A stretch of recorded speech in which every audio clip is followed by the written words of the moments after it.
Alors, order. Statements by members. Déclaration de député. L'honorable député de Pierre-Boucher. The Honourable Member for Pierre-Boucher de Patrel-Bergère. Mr. Speaker, Quebec has many reasons to be proud. Quebec is proud of its creative, determined and welcoming people. Proud of people who for more than 400 years have opened their arms to anyone who wanted to join them. We're proud of this nation, which continues stubbornly to speak one of the most beautiful languages in the world, and to defend that language when it is threatened. We are proud of our creators and those who make us dream, laugh, and cry. We are proud of our ambitious and inventive and hardworking business people. We are proud of our close-knit families, and of all of those who join us. We are proud to be Quebecers. On behalf of the Bloc Québécois, I want to wish all Quebecers a happy Saint-Jean-Baptiste Day. The Honourable Member for Eglinton Lawrence. Mr. Speaker, on Monday, the Filipino community here in Canada and around the world came together to celebrate Philippine Independence Day. I was honoured to raise the flag to celebrate this occasion at City Hall in Toronto alongside Consul General Prospero, my honourable colleagues from York Centre and Scarborough Centre, as well as Mayor John Tory, along with many other leaders from the community. In my riding of Eglinton Lawrence, we have a vibrant Filipino community, from outdoor festivals like the Taste of Manila, which the Prime Minister attended last year, to the PIDC picnic, to the Victoria Basket Invitational Tournament, to media outlets like Pinoy Radio and Pinoy Dreams, to wonderful local businesses like Cucina Lounge and Sampaguita, to FV food service providers. We have so much to be proud about when it comes to the Filipino community. I would like to wish all Filipino Canadians and all those celebrating around the world a happy Independence Day. Mabuhay! The Honourable Member for Prince Albert. I rise today to draw attention to international charity work of two of my constituents, Dave and Heather Hepner. In 2005, the Hepners took their first trip to Thailand, where they witnessed the terrible refugee situation along the border of war-torn Myanmar. On the return to Canada, the Hepners found the charity Global Neighbours Canada. To date, Global Neighbours Canada has completed over 30 projects at a cost of $2 million. These projects include new schools, school renovations, new dormitories, orphanages, study halls, a safe house for girls, and most recently, a beautiful 24-bed hospital. Their charity also supports a migrant school in Thailand, teachers in Ma La refugee camp, a small orphanage in Myanmar. These ongoing commitments total $70,000 annually. 100% of the donations to Global Neighbours Canada go to the projects in Thailand and Myanmar. Not one single cent goes to the charity's administration. On behalf of all members of the House, I thank Dave and Heather for their commitment to providing assistance to those in need. May God bless you as you proceed with this work. The Honourable Member for Glengarry Prescott Russell. Mr. Speaker, I'm pleased to rise in the House today to recognize National Blood Donor Week and the thousands of Canadian blood donors who are the lifeblood of their communities. National Blood Donor Week takes place from June 11th to 17th and was officially enacted by the House of Commons in 2008. As Canada celebrates its 150th anniversary, we celebrate every donor, volunteer, and supporter during National Blood Donor Week. Thank you for representing the best of our country with your generosity and spirit. Donating blood is a genuine act of altruism and a truly selfless gift. It's amazing how much a small act of kindness can have such a big impact. More than 105,000 new donors are needed this year alone to treat patients in Canadian hospitals. With every minute that passes, a new donor is needed to give life. Half of Canadians will one day need blood products or know someone who will need them. I encourage all Canadians to use National Blood Donor Week to thank someone they know who gives blood. The Honourable Member for Outremont. Mr. Speaker, last month in Italy, 3 young Roma sisters were burned to death while they slept. Graffiti celebrating 3 fewer Roma subsequently appeared on the walls of the capital. Cecile Koenig. This is just one horrifying example of the violence, hatred, and persecution that the Roma people still endure today, all across Europe. Still applies policies that turn back Roma travelers when other people from the same home countries are allowed into ours with no constraints. The Canadian Roma community has made repeated appeals to the Prime Minister to stand up against the normalization of hate against Roma, to honour Canada's commitment to the International Holocaust Remembrance Alliance, and to follow the example of the European Parliament in recognizing August 2nd as Roma Genocide Remembrance Day. Let's hope that happens, Mr. Speaker. The honourable member for Brampton North. Mr. Speaker, summer is right around the corner, and for many, summer is a time to go on a long holiday, head to the beach, or start a new hobby. School is done for the year and the barbecues are fired up. For most of us, summer does not mean a 2-month vacation, but it does give us something to look forward to. The weather is great and people spend more time outdoors and get involved in their communities. For myself, summer means I get to better focus on the people of Brampton North. I get by being in my Brampton office more often, by attending more community events, and by hearing from the residents of Brampton North right at their doorstep. With a year and a half into our government's mandate, we are working hard for Canadians. We have cut taxes, improved our immigration system, and given young families the support that they need. But our work is not done yet. We know there is much more to do, and we look forward to re-engaging with the people of Brampton North so that we can better serve them. Thank you, Mr. Speaker. The honourable member for Calgary Rocky Ridge. Well, thank you, Mr. Speaker. Soon we'll rise for the summer, and that means it's almost time for the world-famous Calgary Stampede. For 105 years, people have gathered from all walks of life and from all around the world to take in the greatest outdoor show on earth. Most people know that the Stampede is a unique celebration of Western heritage, culture, and community spirit, attracting over 1 million annual visitors. And the Stampede is at the heart of what makes Calgary such a special place to live and to visit. The Stampede also reaches out into my suburban riding of Calgary Rocky Ridge, where I will attend Stampede events hosted by community associations, churches, businesses, seniors' residences, and neighbours, including the annual Ranchlands Community Association Bike Decorating Contest, Parade, and Breakfast. There's something for everyone during Stampede, so I hope to see many of my colleagues, and on behalf of my constituents, an early Yahoo! See you in July.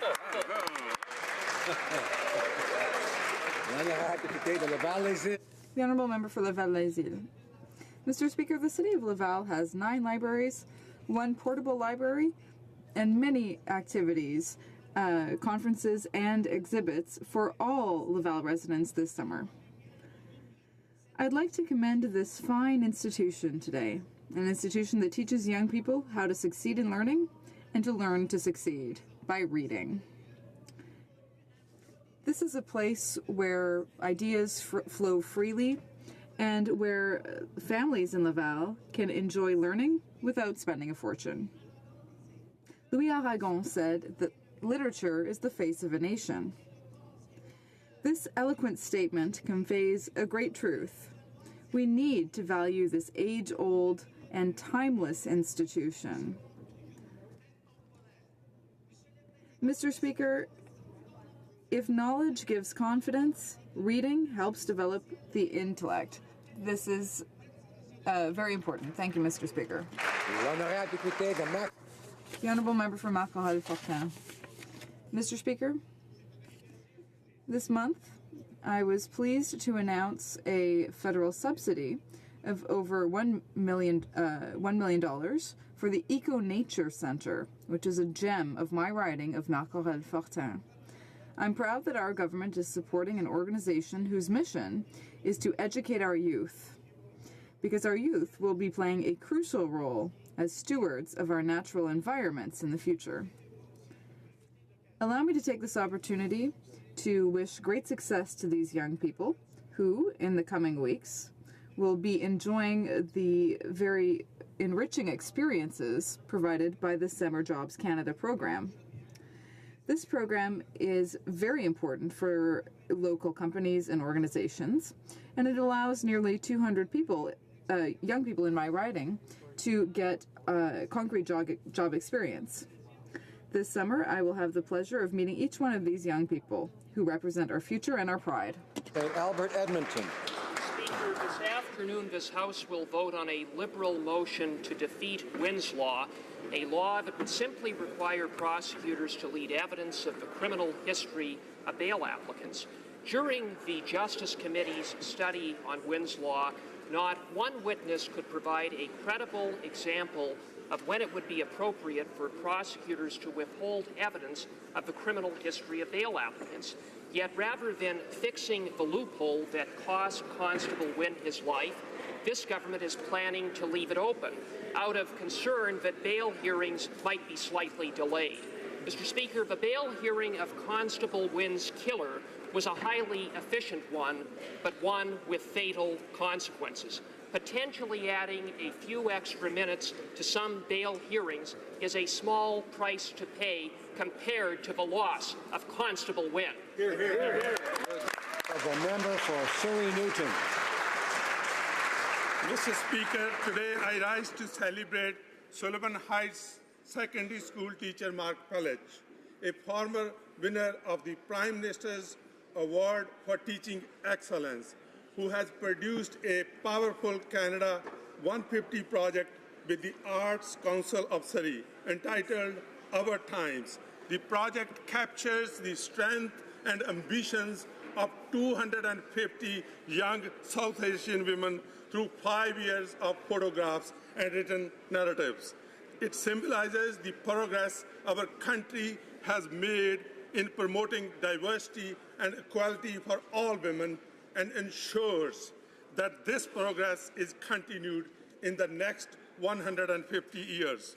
Thank you to Mr. Pelch and all the young participants for their contributions. Happy Canada 150. The honourable member for Sydney Victoria.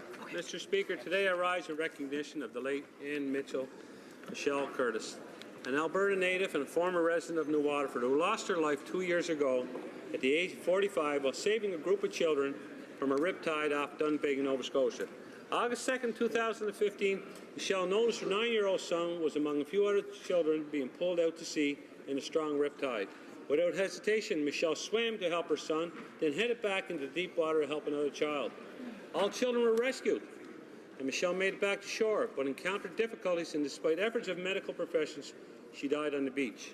As a palliative care worker and hospice volunteer, Michelle dedicated her life to helping others during the most fragile times of their lives. Michelle was often described by those who knew her as ambitious, energetic, a nurturer, and a giver, and Michelle referred to her children as her greatest accomplishment. This past Monday, Michelle's husband, Carl Curtis, accepted a Medal of Bravery from the Governor-General on her behalf.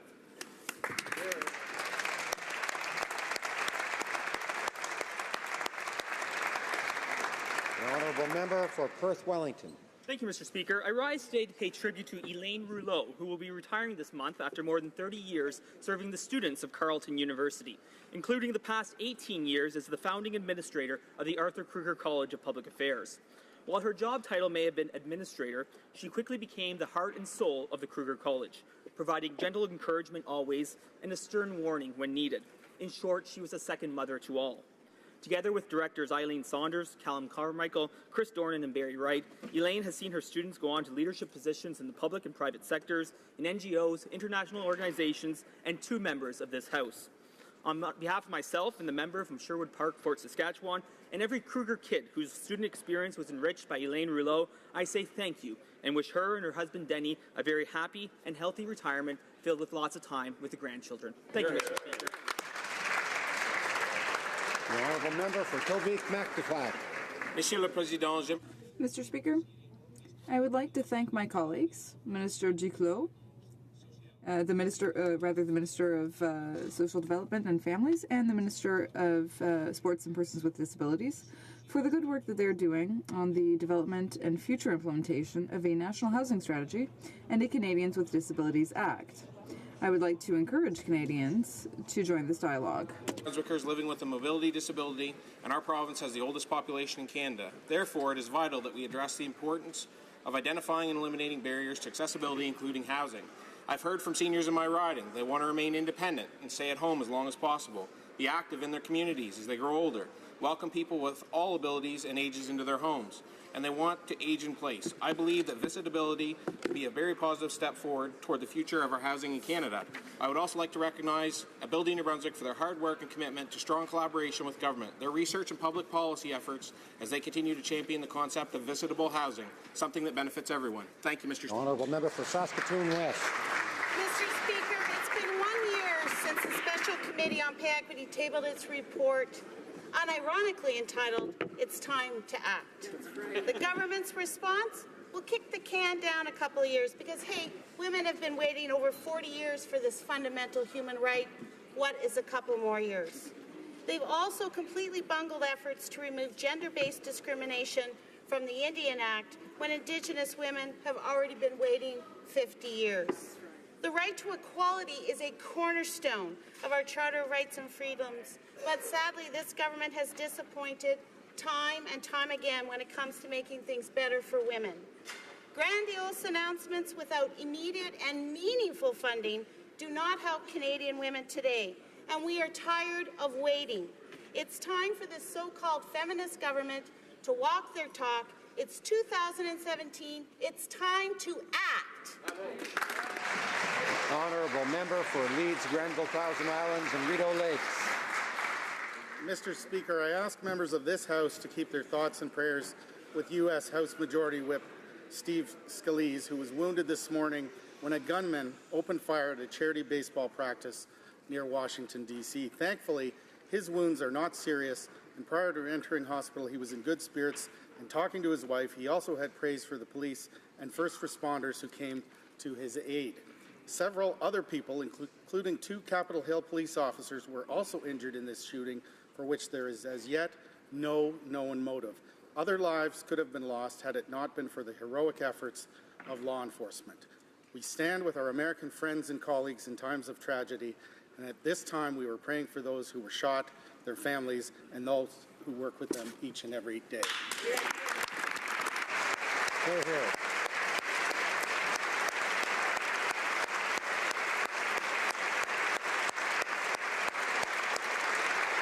The Honourable Member for Toronto Danforth. Mr. Speaker, this afternoon we, for only the second time in Canada's history, will raise Pride flag on Parliament Hill. Raising a flag to wave proudly on Parliament Hill is an important symbol of our commitment to ensuring Canada is safe, inclusive and welcoming. With the passage of C-16 from this place and Canada's leadership as a co-chair of the Equal Rights Coalition, important steps are being taken to recognize this commitment.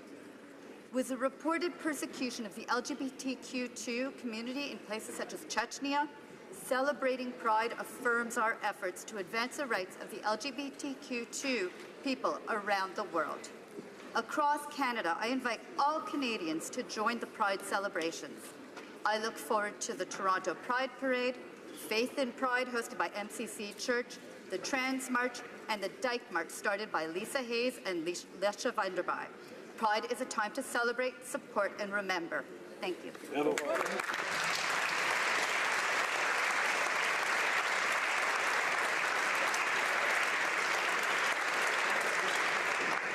Questions orales, oral questions. The Honourable Leader of the Opposition.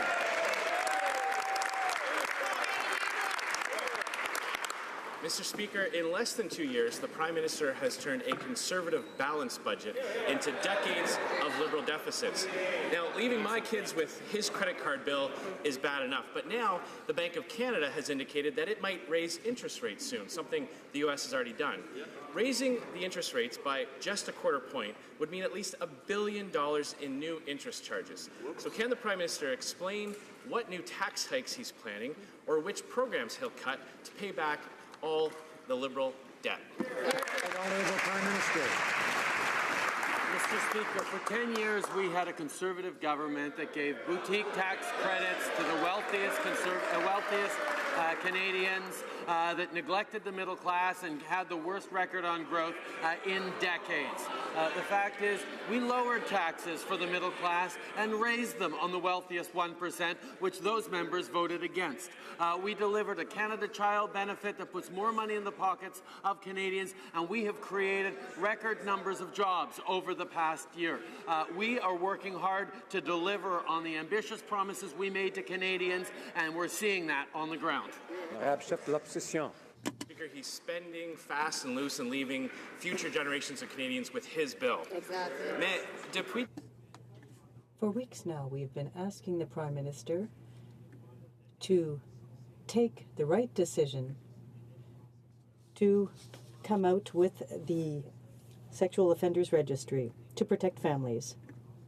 It's important to recognize the importance of protecting our children. So why is the Prime Minister not giving parents access to such an important thing as this registry? The Right Honourable Prime Minister. Mr. Speaker, public security and the safety of our children is a priority for all members in this House. Canada already has a national system created by the Chrétien government and a national registry for sex offenders created and funded by the Martin government. Those are key instruments to ensure that high-risk offenders are identified and monitored by the police. We are examining the database to ensure that our children are protected. Well, Mr. Speaker, yesterday the Prime Minister suggested that he doesn't have the money to give parents access to information about dangerous criminals living near their kids. Now, this makes no sense because, after all, he's found money to renovate offices, to move his friends from Toronto, and even for luxury vacations. So why won't the Prime Minister just do the right thing? Help parents protect their kids and create the publicly accessible child sex offender. Honourable Prime Minister. Mr. Speaker, we take the protection of our kids and our communities very seriously, like every government would. Canada already has a national flagging system created and funded by the Chrétien government and a national sex offender registry created and funded by the Martin government. These are key tools for ensuring that high-risk offenders are identified and tracked by police and prosecutors. The Harper government passed legislation to create a proposed new database, but they never actually set it up and never funded it. We're examining the facts about it in consultation with provinces and territories, victims groups, experts, and other stakeholders. Leader of the Opposition. Monsieur le Président, contre... Mr. Speaker, contrary to what he has said in the House, national security reviews are ordered by Cabinet. Numerous people are wondering why such a review did not take place for NORSAT. He denies that the U.S. was consulted, but there has been a refusal to comment on this in the U.S. and by the embassy. Why is the Prime Minister misleading us? Mr. Speaker, as I said, each transaction is subject to the Canada Investment Act, and it is subject to a detailed, scrupulous review by national security agencies. In this specific case, I can reiterate that our allies were consulted, including the United States. Our national security experts examined the agreement and the technology and concluded that the agreement did not give rise to any national security problems. We would never compromise our national security. Mr. Speaker, this isn't the first time the Prime Minister has misled Canadians when it comes to how our allies reacted to one of his decisions. When he withdrew Canada's jets from the fight against ISIS, he claimed that none of our allies objected, but we now know that that isn't true. And here at home, we know all about his consultations. Informing someone of a decision is not a consultation. If the Prime Minister did consult the United States on the NorthSat sale, as he claims, can he tell us if any objections were raised and exactly who he consulted with? Right Honourable Prime Minister. Mr. Speaker, every single transaction is subject to national security assessment. This is a multi-step assessment process, and the process was followed. We take the advice and feedback from our national security agencies very seriously, and based on that advice, we proceeded with this transaction. In this particular case, our security agencies did consult with key allies, including the United States, and I can reassure the member and indeed this entire House that we will never compromise on national security. The Honourable Member for Outremont. Now it's an assessment, yeah. Yesterday, we introduced a motion to remove partisanship from the appointment of officers of Parliament. The Liberals said they welcomed it but had a structural problem with our motion. So to show our sincerity, we amended our own motion to address their stated concern. Will the Prime Minister accept this reasonable amended proposal, or is he just physically incapable of putting an end to partisan appointments, Mr. Speaker? Mr. Speaker, we created an independent, open nomination process when we came to office after a decade of partisanship from the previous government, and that's why we've been able to put forward appointments that reflect the diversity of this country. Over 60% female appointments, significant numbers of Indigenous and visible minorities. And we're going to continue to follow all the appropriate processes, including consulting with all parties and having a vote on the proper processes for officers of Parliament.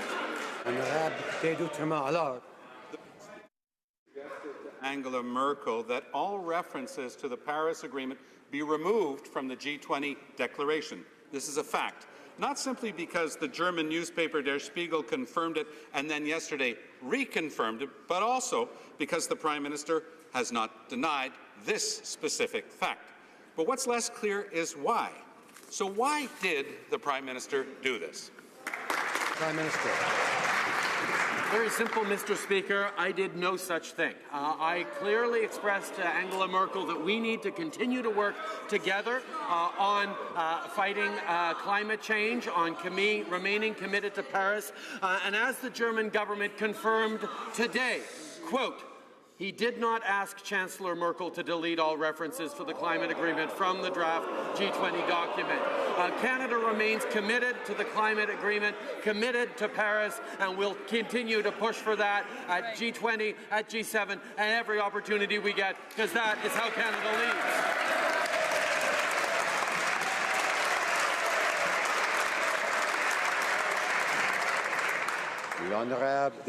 The honourable member for Outremont. There's an easy way to clarify all this, because the Prime Minister could very simply release the text of his part of that conversation with Merkel. But of course he won't do that, because he knows that it is a fact that he is and his government are a fraud when it comes to climate change.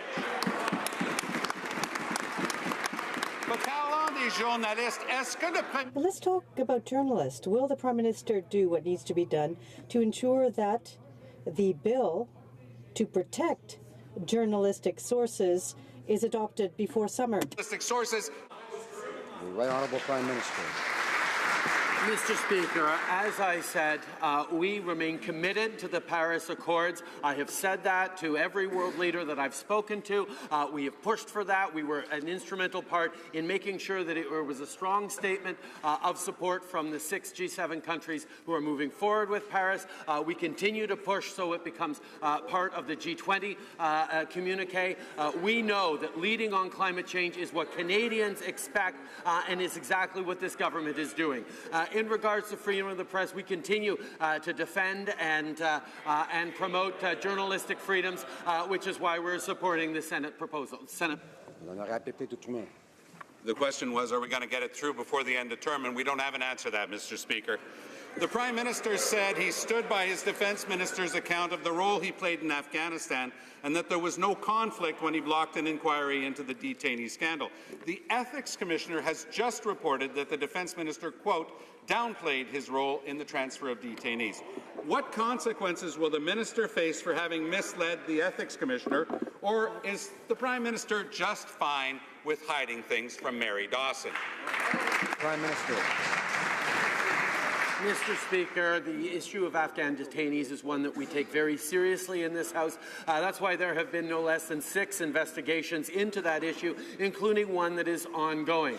Indeed, when we were offered as NDP and Liberals the opportunity to go through 40,000 documents directly pertaining to that, the NDP refused to do it. We engaged with that. We take very seriously those responsibilities. We will continue to take very seriously what Canadians expect from this government and from this party. The honourable member for Louis Saint-Laurent.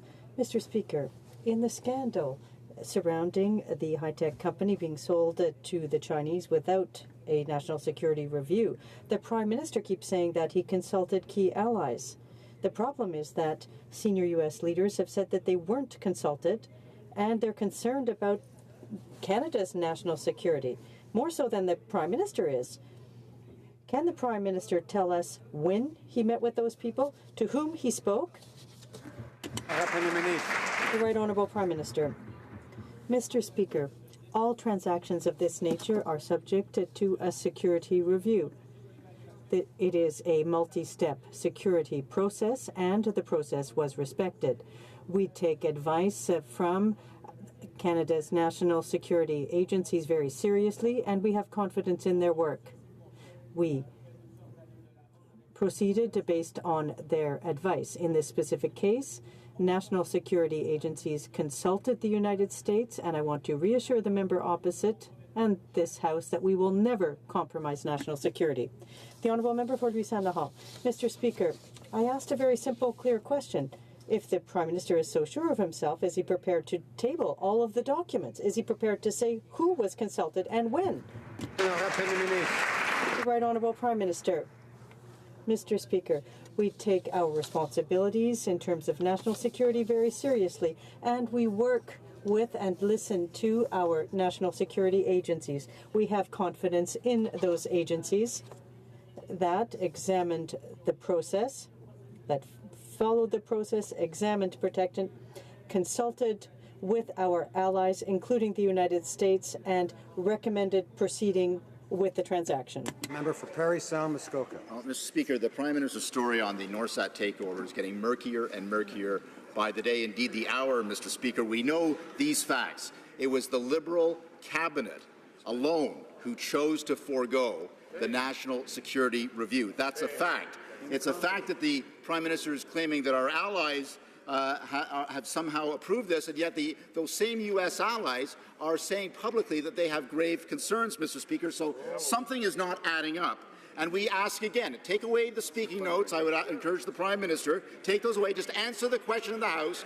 Who did they consult with? Which allies? The Right Honourable Prime Minister. Mr. Speaker, there is in place and has been in place for many years a process whereby national security concerns are addressed and followed. And the fact is we have our security agencies that went through the proper process in regards to this transaction, including consulting with our allies, including the United States, and signaled that we could move forward with this transaction. That is the process that is forward. We will never compromise national security, and as the member knows, we follow the process in this situation. The Honourable Member for Parry Sound, Muskoka. Mr. Speaker, why won't the Prime Minister be open and transparent in this House about who exactly was consulted on this deal? Which elements of the U.S. administration were consulted? What did they say? Mr. Speaker, we know through this transaction that the Liberals are trying to appease Chinese official interests as they move forward with a free trade deal with China. We know that, but we are concerned about Canadian security, and we're concerned about North American security. Who did they consult with? Who did they consult with? Let us know. The Right Honourable Prime Minister. Mr. Speaker, we take very seriously our national security and always will. That's why we ensure that the process is rigorously followed for transactions of this type. Our national security agencies were engaged with this process, consulted with our allies, did the work they are supposed to do. On this side of the House, Mr. Speaker, we trust our national security agencies. We believe in their capacity to do their job as mandated by the government, and we respect the fact that they are able to do their work in full respect of the law and the principles that Canada lays out. For Milton. Mr. Speaker, I've listened to the Prime Minister very carefully today. This is not a question about trust in our national security agencies. This is about the competence and the negligence within the Cabinet of the Government of Canada. Yep. And it's simply this. They have many connections which they laud all the time in terms of talking to the United States. Did any single Cabinet Minister on the other side give a heads up to their counterpart in the United States and say, is this a good idea? Because I want to do a gut check. Because you know who's doing a gut check, Mr. Speaker? The Canadian public. And I want to know, who did they talk to and what did they learn? Right Honourable Prime Minister. Mr. Speaker, the member opposite is wrong. This is about trusting our national security agencies to do their job and follow the processes.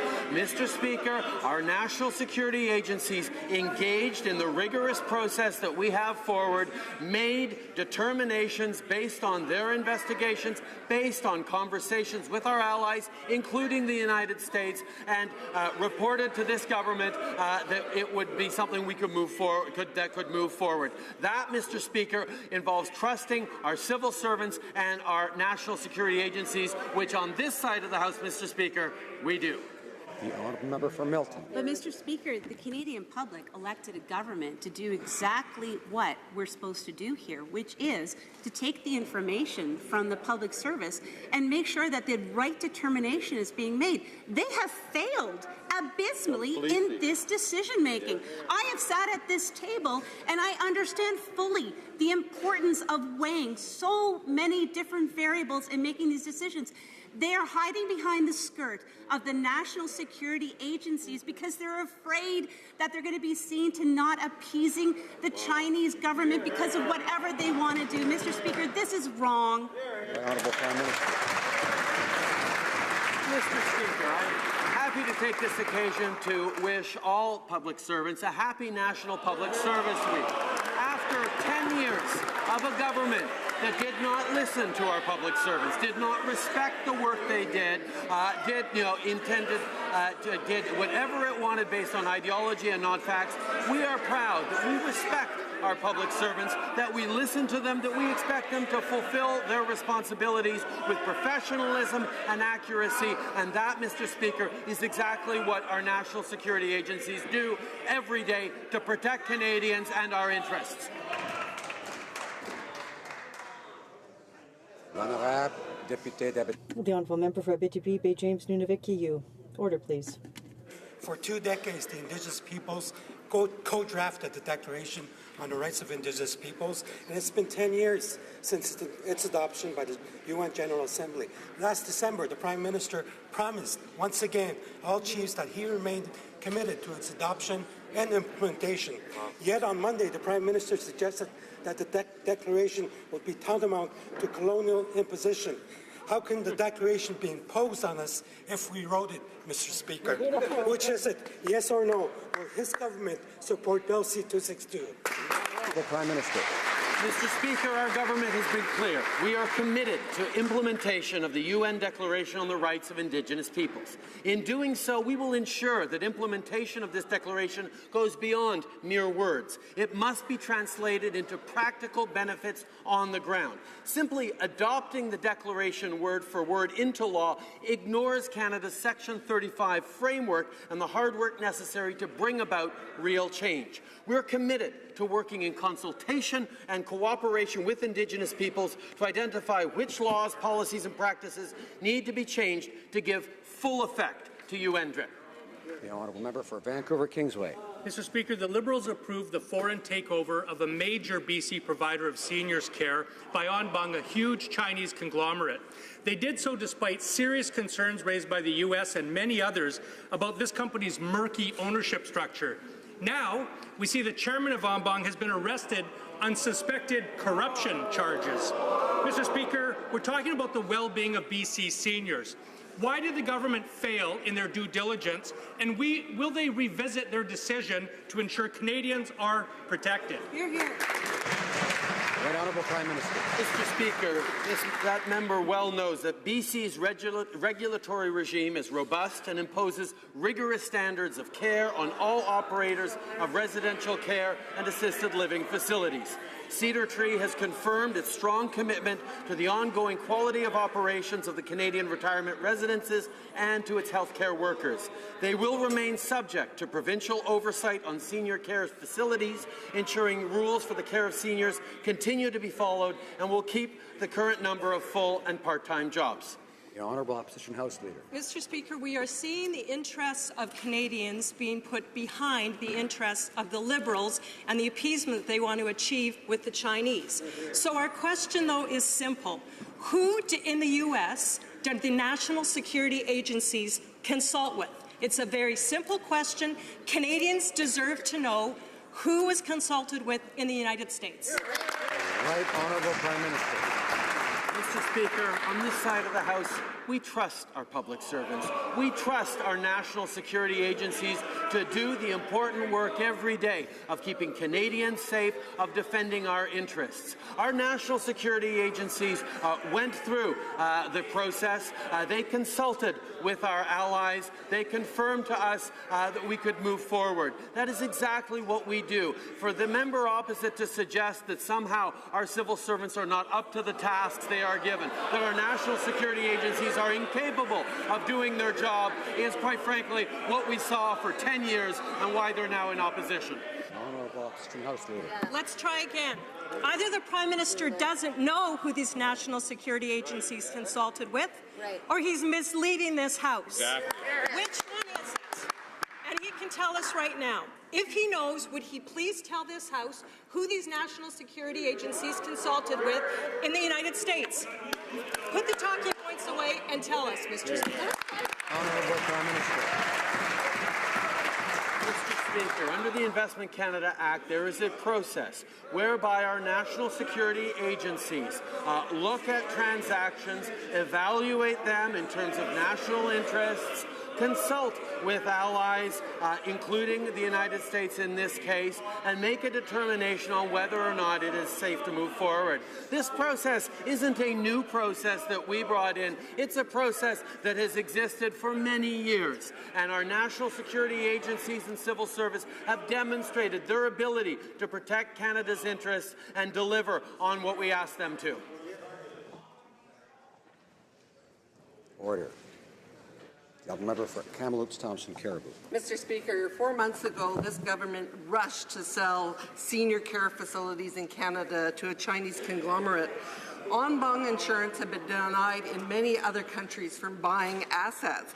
Now we learned that Mr. Wu, the chairman, has been charged with vague accusations, including corruption, and there's speculation that the Chinese government, as part of their effort to re-establish state-owned enterprises, I think I have a number of constituents who have asked me regularly and are very concerned.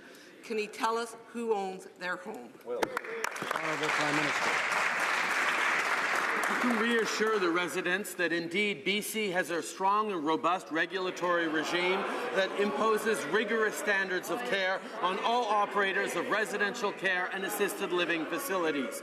Cedar Tree has confirmed its strong commitment to the ongoing quality of operations of its Canadian retirement residences. They will continue to remain subject to all provincial oversight in upholding the highest standards of care for our seniors. The member for Kamloops Thompson Caribou.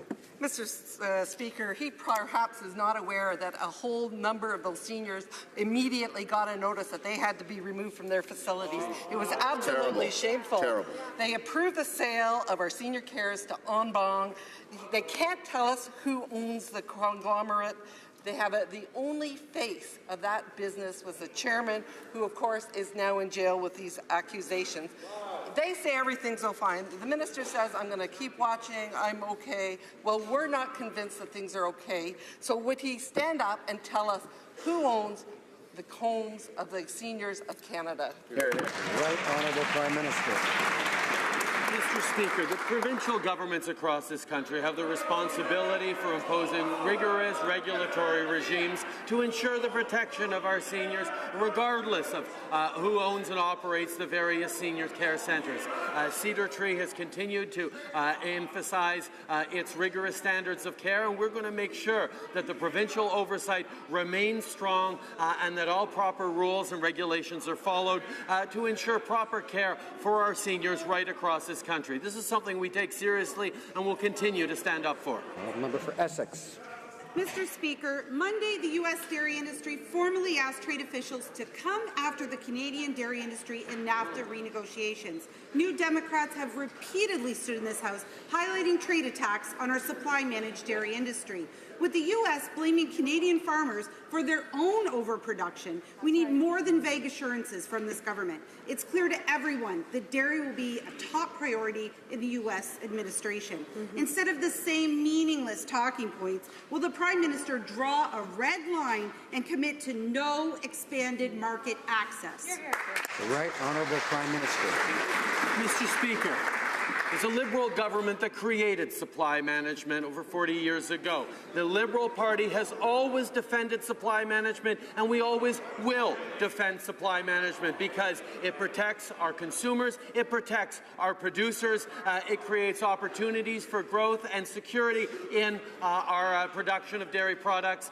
We know, and we have been able to sign significant trade deals internationally, like NAFTA, like CETA, while protecting our dairy industry, while protecting supply management, and we are going to continue to do just that. The honourable member for Berthier-Masquinongé. The Liberals promised to compensate dairy and cheese producers for CETA-related losses. Instead, they announced a transition program that doesn't even cover half the anticipated losses. The program's so discouraging for Quebec's dairy industry that the official opposition in Quebec City is calling for a 6-month delay in adoption of the trade deal to give the federal government time to see the light. When is the Prime Minister going to confirm that he will fully compensate the dairy and cheese sector? The Honourable Prime Minister. Mr. Speaker, the CETA gives Canadian producers and consumers access to a massive market of hundreds of millions of people to sell our products. We know that it's going to require some transition period, but I am so proud of our dairy producers in Quebec and Canada.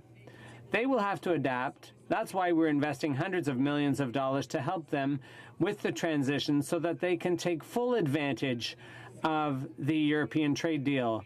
We are working with our dairy industry to defend it, to support it, and to ensure beautiful success on the world market.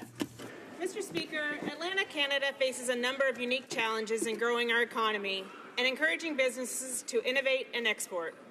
One of those challenges is helping high-growth potential firms grow and stay in Atlantic Canada. These firms are generally small in size, but their impact is significant. They are more likely to invest in their companies and people while also exporting more than the average Canadian business. Can the Prime Minister please tell this House how the government is helping these firms in Atlantic Canada? Prime Minister. Mr. Speaker, I'd like to thank the member for Fundy Royal for the excellent question, and in fact all of the Atlantic MPs for their hard work on behalf of Atlantic Canadians, of all parties. With the newly launched Atlantic Growth Strategy, our government is creating the conditions for more well-paying jobs in Atlantic Canada by working with the Atlantic provinces to provide companies with a one-stop shop for access to both federal and provincial supports. Since the program's launch, the number of companies participating has more than doubled, Mr. Speaker. This will result in more Atlantic Canadian companies expanding, becoming more competitive, and creating well-paying jobs in their communities. It's all part of growth for Atlantic. The honourable member for Beauport-Limoilou. On these beautiful sunny weeks, thousands of public servants don't get paid still at all. That's how much respect the Prime Minister has for them. Monsieur le Président. Mr. Speaker, in response to responding to an access to information request isn't a tough concept to grasp, and yet a Shared Services Canada employee, who's also the president of the Liberal Riding Association in Glengarry Prescott Russell, had the nerve to delete 398 pages of emails after receiving an ATIP request. This is tangible evidence that the Liberals are willing to sacrifice transparency in order to save the party elite. Mr. Speaker, will the Prime Minister admit that deleting these emails was illegal? The Right Honourable Prime Minister. Mr. Speaker, this is a very troubling story, and that is why people have been called to account. The process was followed, and it's now with the Justice Minister's office and the Attorney General's office to see what the next steps will be. We take this partisanship extremely seriously because it has no place in our public service. It's Phil. Mr. Val Trudeau, who has a last name that's investigated a lot around here, Mr. Speaker, is a director at Shared Services who illegally deleted 398 pages of emails related to the Liberal Party from a government server. Trudeau is a Liberal Party Association president. It's highly doubtful that the parliamentary secretary, a former national director of the Liberal Party and a Liberal minister, can independently investigate illegal activity by this Liberal activist. What are they covering up? And will the Prime Minister commit today to have the Director of Public Prosecutions investigate this? Right Honourable Prime Minister. Mr. Speaker, we expect all employees to meet the highest level of ethical behaviour and decision-making as set out by the Values and Ethics Code for the public sector. Let me be clear. All rules should be appropriately followed at all times. Shared Services Canada took this situation very seriously, immediately launched an investigation, and notified the Information Commissioner. As is usual, this matter has now been referred to the Attorney General's office. The member for Perth Wellington. Thank you, Mr. Speaker. Maybe the Minister of Heritage should review the Values and Ethics Code for the public service, especially the chapter on conflict of interest. Because once again, we see her staff being lobbied by their former employers. In fact, her chief of staff has been lobbied 6 times by Google Canada. The problem? Google Canada was her former employer. And anyone with a basic understanding of ethics would know this is a blatant conflict of interest. Is the Prime Minister willfully ignorant of the conflicts of interest within his own ministry, or does he just not care? Honourable Prime Minister. Speaker, as we've said many times, creative industries are going through a period of disruption brought on by the digital shift. The Minister of Canadian Heritage has met with all major digital platforms as part of our review of Canadian content in the digital age.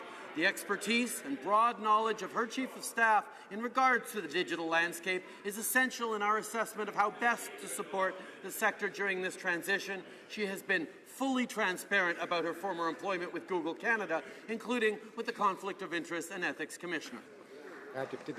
The honourable member for Beauport, Côte-de-Beaupré, Île-d'Orléans, Charlevoix. In the wake of conflicts of interest that the Liberal Party has to account for, yet another conflict has emerged involving the Heritage Minister.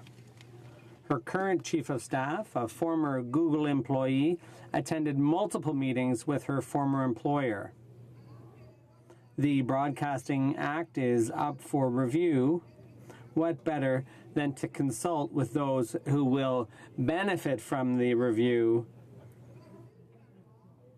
Are the Prime Minister and his ministers going to have to take an Ethics 101 course for the rules to get followed? The Right Honourable Prime Minister.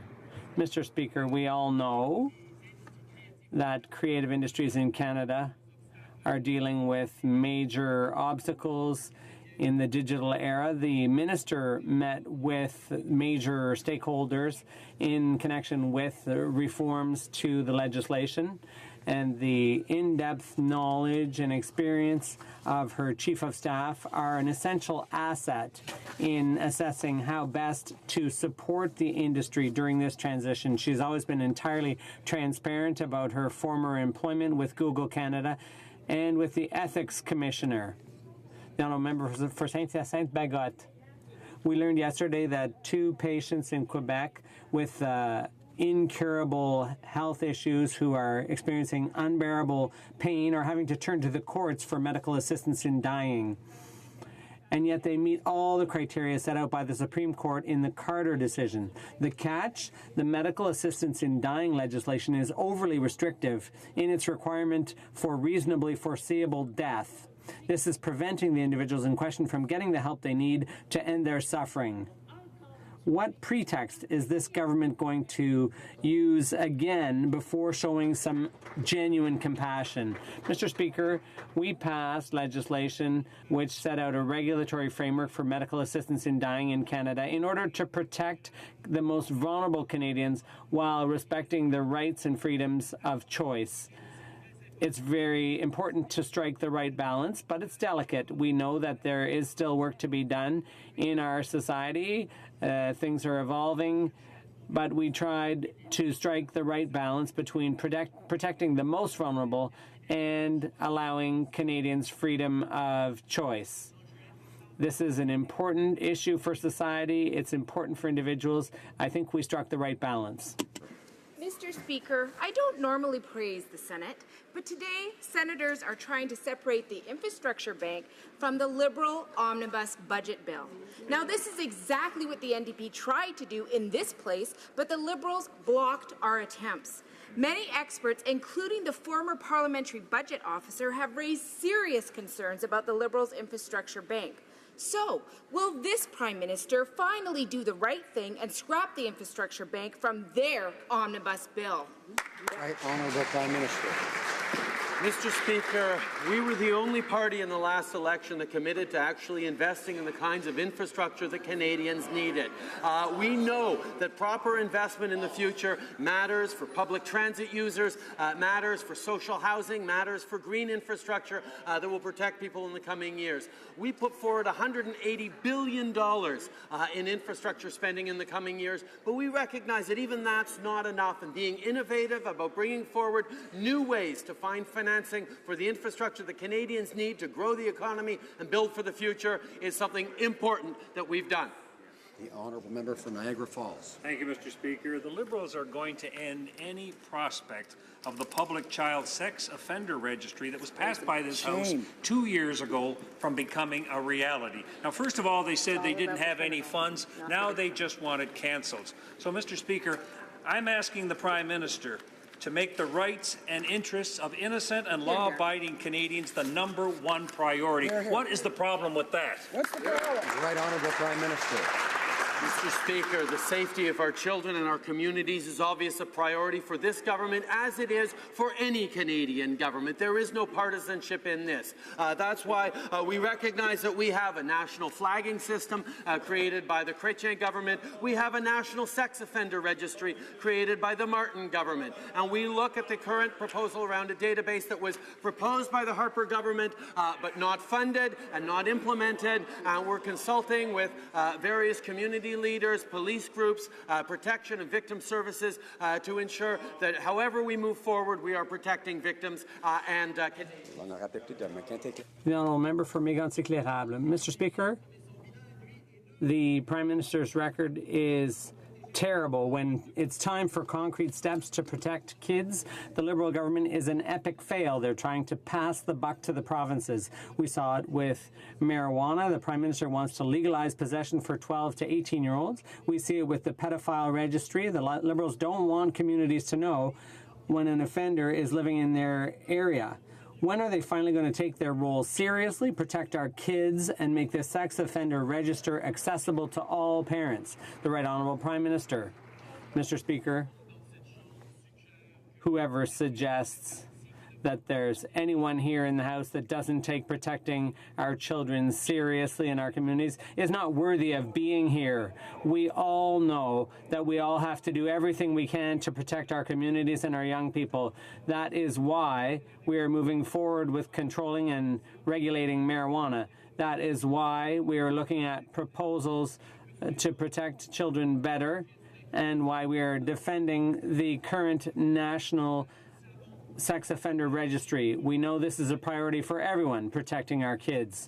St. Albert, Edmonton. Mr. Speaker, in minutes, this House will vote on a Liberal motion to defeat Wynn's Law, a law that would close a criminal code loophole that cost the life of Constable Wynn. Wynn's Law would simply require prosecutors to lead evidence of the criminal history of bail applicants so that what happened to Constable Wynn never happens again. How, in good conscience, can the Liberals oppose this? Mr. Speaker, again, I extend my deepest sympathies to Constable David Wynn and to especially his widow, Shelley.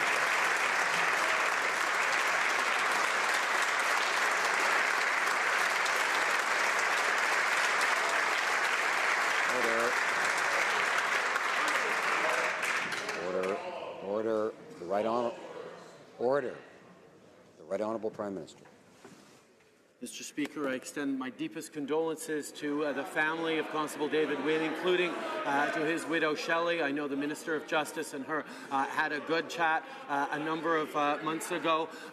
We took the proposal around Wynn's Law. We sent it to committee where it was studied, where it was heard experts on it. It was examined to see whether indeed it would do what it is purported to do. The committee made a determination, and we respect the work of committees to do exactly those kinds of determinations. Order. The honourable member for Brampton South. Mr. Speaker, families across Canada know the importance childcare has in their daily lives. From working parents to single parents to all manners of families, parents in my riding want to provide the best for their children, to contribute to their development and their communities, to know their representative is a strong advocate for their priorities. This is why on Monday, I was very proud to see the federal government re-engage in early learning and childcare across Canada with a $7.5 billion investment. Wow. Can the Prime Minister inform us on the next step he will be taking? Honourable Prime Minister. I thank the member for Brampton South for her question, for the hard work she does in her community and for families in her community. Every child deserves access to quality early learning and childcare. The framework signed this week will help more Canadian families have access to affordable, high-quality, flexible and inclusive childcare. It will focus on the most vulnerable children and ensure that more childcare is language appropriate for French and English minorities and culturally appropriate for Indigenous children. Our government is concentrated on finding real solutions for Canadians from coast to coast to coast. That's what we promised to Canadians. That's what we're delivering. The honourable member for Longueuil-Saint-Hubert. Terry stood in this House and... Start again. Start again? Good. Mr. Speaker, on May 18th, the Liberal House Leader's Parliamentary Secretary stood in this House and said this: "I can't say enough about the Canadian Autism Partnership and what it's been able to accomplish to date. I applaud each and every person involved in that." But on May 30th, that same member stood in solidarity with his Liberal colleagues and opposed the Canadian Autism Partnership and the interests of Canadians living with autism. Mr. Speaker, what did the Prime Minister say to make the Parliamentary Secretary vote against the very existence of the organization he praised less than 2 weeks earlier? Right, Honourable Prime Minister. Mr. Speaker, we recognize that autism spectrum disorder has a significant and lifelong impact on individuals and families. Federal investments in research, data improvements, surveillance, and trading skills are supported supporting those with autism and their families. There is an extraordinary network of stakeholders across the country raising awareness and providing services to families. Our government will continue to support these efforts through our programs. Through the Canadian Institutes of Health Research, the Government of Canada has invested more than $39 million in autism research over the past 5 years. We're going to continue to work with communities and parents. The honourable member for Longueuil-Saint-Hubert. Mr. Speaker, a united front has emerged in Quebec against the CRTC decision on French language content. Today I expect an answer from the member for Papineau, not because it's Wednesday, but because the PMO has had more meetings with Bell lobbyists than the Heritage Minister. Maybe that's what explains his radio silence on this issue. It's like a silent film. After all his meetings with Bell and Chorus specifically on broadcasting, can the Prime Minister assure the united front of cultural stakeholders that he will fight by their side to get this bad decision quashed? Will he send it back to the CRTC, yes or no? The Right Honourable Prime Minister. Our government firmly believes in the importance of arts and culture, and that's why we've invested more than $1.9 billion in that area. One of the largest investments in the past 30 years. We've done so because we're convinced that arts and culture are an important driver for the economy and for our identity. We are now studying the impact of the CRTC decision. And Matapedia. Honourable member for Avignon. Mr. Speaker, as you know, our government committed to growing the economy and strengthening the middle class. Last week, we saw once again the published data showed that our plan is working. Job statistics were released and the news was encouraging, particularly for Quebecers. Could the Prime Minister please tell the House what the job statistics show? The Right Honourable Prime Minister.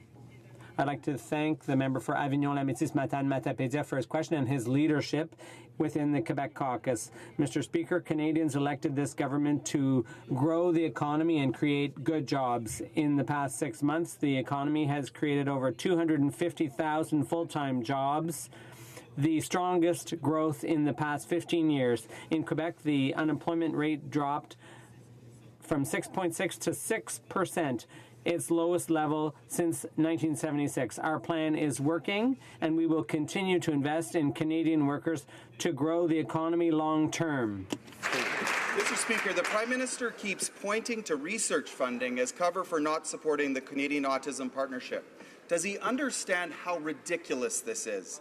4 members of the Partnership Working Group are among the world's top autism researchers. Lonnie Zwagenbaum from the University of Alberta, Stelios Georgiadis from McMaster, Jonathan Weiss from York University, and Stephen Shearer from Sick Kids. These researchers want their research to actually be used to benefit Canadian families who desperately need it. When will the Prime Minister stop hiding behind our world-class researchers and support them in helping Canadians with autism? Right Honourable Prime Minister. Speaker, on the contrary, we're happy to support our world-class researchers in a broad range of issues. On autism, this government, through the Canadian Institute for Health Research, has invested more than $39 million in autism research over the past 5 years. And we will continue to work with community leaders, continue to work with stakeholders, continue to work with families to address the very real challenges faced by people living with autism and their families. That is a commitment we're continuing to make in our commitment to research, our commitment to families, our commitment to helping Canadians live better lives. Honourable Member for Saanich Gulf Islands. Thank you, Mr. Speaker. Now that the Prime Minister has clarified for the second time the Der Spiegel story and has clearly said that he never asked Chancellor Merkel to remove references to the Paris Accord from the G20 summit declaration, let me flip it to the affirmative and ask the Prime Minister to confirm that Canada will stand with Germany and insist that commitment to the Paris Accord be in the G20 final declaration. Honourable Prime Minister. Mr. Speaker, yes, we will. We remain steadfastly committed to the Paris Accords. Our Environment Minister and our government was instrumental in actually making sure that the Paris Accords became a reality. We will continue to push for the respect and the support for Paris at the G7 communique, as we did, and also in the G20 coming up in Hamburg. I would like to take this moment also to congratulate the Conservative Party for recognizing that climate change is real and supporting the Paris Accords as well. This is an important moment for Canada as we see unanimously the need to move forward with real action to reduce our carbon emissions. And I look forward to hearing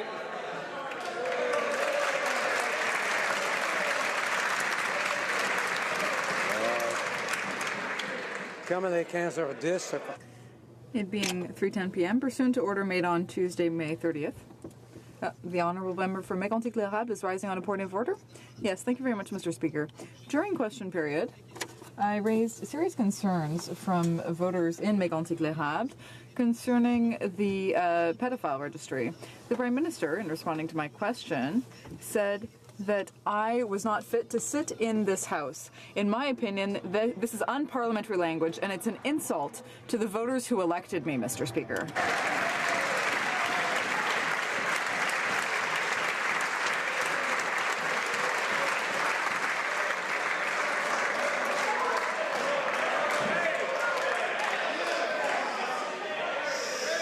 Alors. Order. Gotta see it. Alors. Alors. Order. Order. Blake. Alors. I have. Order. Agree. I would ask him to